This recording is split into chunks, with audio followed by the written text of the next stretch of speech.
श्री परमात्मने नमः। ज्ञानेन तु तदज्ञानं येषां नाशितमात्मनः तेषामादित्यवत् ज्ञानं प्रकाशयति तत्परम्।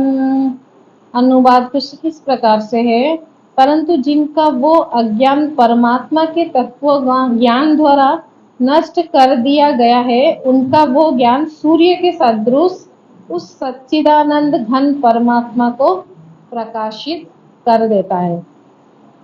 बहुत अच्छा श्लोका है। ये जो एक दो श्लोका चल रहा है बहुत वेदांतिक श्लोका है।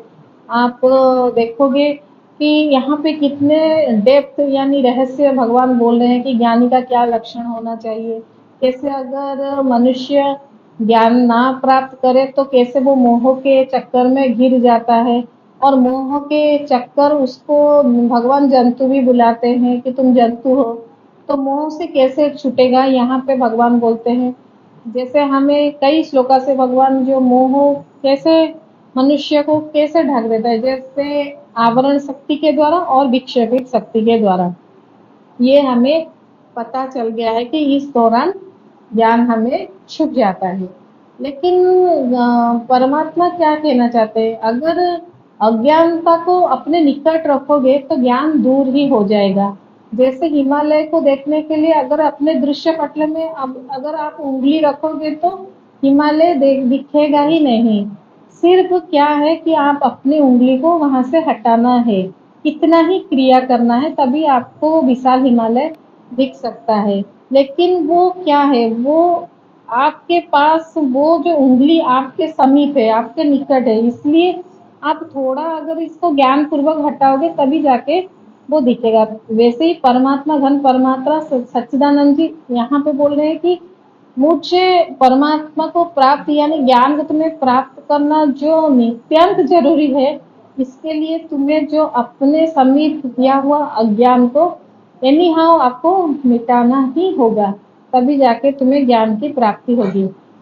ज्ञान प्राप्ति करने का वो यहाँ पे जो प्रोसीजर है, जो स्टेप बाय स्टेप इसका कैसे प्राप्त हो सकता है, यहाँ पे वर्णन किया है। पहले तो देखिए साधक गण, आप अगर जो पहला सीढ़ी है अगर आप इसको पार कर जाओगे, फिर दूसरा सीढ़ी हो जाओ, फिर तीसरा सीढ़ी आहिस्ता आहिस्ता पार करोगे तो आप स्वतः ज्ञान को प्राप्त हो जाओगे। जो पहला सीढ़ी है, जानिए कि जो आपका जो कर्म है यानी आपका कर्म अच्छा होना चाहिए, फिर आपका उपासना बढ़ना चाहिए यानी आप भक्ति में थोड़ा आगे बढ़े, तभी जाके आपका जो ये पहला सीढ़ी है आपने उसको सही से आपने क्रम कर लिया है।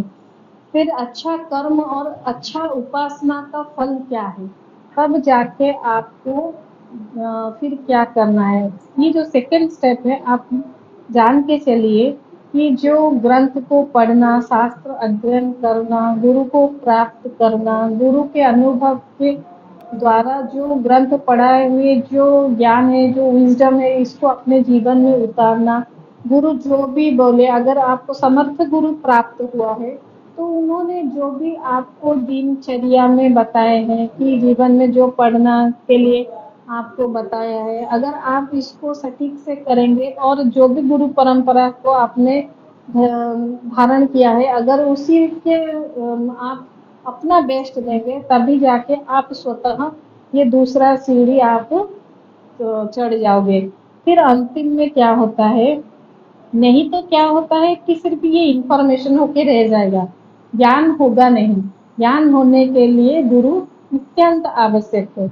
फिर जीवन में ये दो सीढ़ी आप अतिक्रम करने के बाद जो फाइनल स्टेज है, तब जाके गोविंद का सहारा रहता है।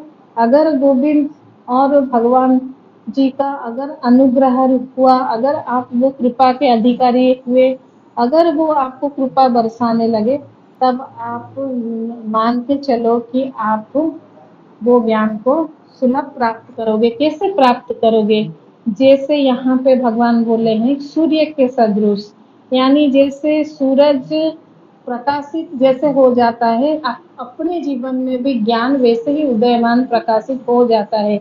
जैसे सूर्य का प्रकाश सब जीवों के लिए यहाँ संसार में उपलब्ध है, वैसे ही इस सीढ़ियों को आप व्यतिक्रम अतिक्रम करने के बाद ज्ञान स्वतः आपके जीवन में प्रकाशित, जो प्रकाश है वो प्रकाशित हो जाता है। कितना सिंपल मीनिंग है, लेकिन है तो बड़ा कठिन। लेकिन आप बिल्कुल मत डरिए, Aahista Aahista slow slow step आप एक एक स्टेप बढ़ाते चलिए। क्योंकि जो अनुगामी है, जो एक्चुअली साधक है, वो अगर साधना क्षेत्र में एक एक छोटा छोटा स्टेप लेके चलेंगे, भगवान उनको अनुग्रह करके अपनी सारी ज्ञान वो दे ही देंगे और आपको जीवन में ज्ञान युक्त भी हो सकते हैं। धन्यवाद।